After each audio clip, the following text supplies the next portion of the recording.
Tollywood star hero victory Venkatesh రీసెంట్గా సంక్రాంతికి వస్తున్నాం మూవీతో ప్రేక్షకుల ముందుకు వచ్చిన విషయానికి తెలిసిందే. టాలీవుడ్ సినీ ఇండస్ట్రీ కొత్త చరిత్ర లిఖించేందుకు సిద్ధమవుతున్నారు వెంకటేష్. 300 కోట్ల రూపాయలు క్లబ్లో చేరనున్న తొలి తెలుగు సీనియర్ హీరోగా నిలవనున్నారు.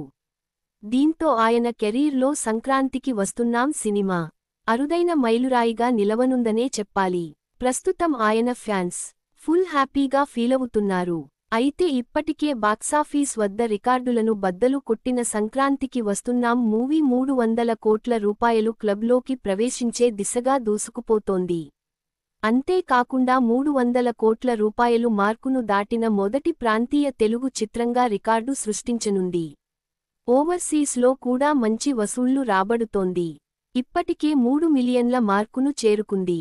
వరల్డ్ వైడ్గా ఇప్పటి వరకు రూ. 290 కోట్లకు పైగా సంక్రాంతికి వస్తున్నాం మూవీ రాబట్టినట్లు తెలుస్తోంది.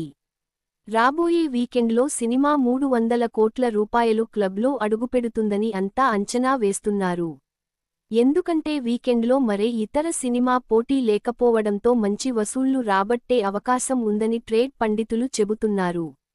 అయితే 45 కోట్ల రూపాయలు ప్రీ రిలీజ్ బిజినెస్ చేసిన సంక్రాంతికి వస్తున్నాం మూవీ 50 కోట్ల రూపాయలు షేర్ టార్గెట్తో విడుదల అయిందని సమాచారం. ఇప్పుడు ఏకంగా 150 కోట్ల రూపాయలు షేర్ రాబట్టినట్లు తెలుస్తోంది.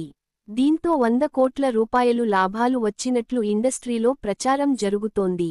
మొత్తానికి సంక్రాంతికి వస్తున్నాం మూవీతో వెంకటేష్ తెలుగు ఇండస్ట్రీలో సరికొత్త చరిత్ర సృష్టించనున్నారన్న మాట.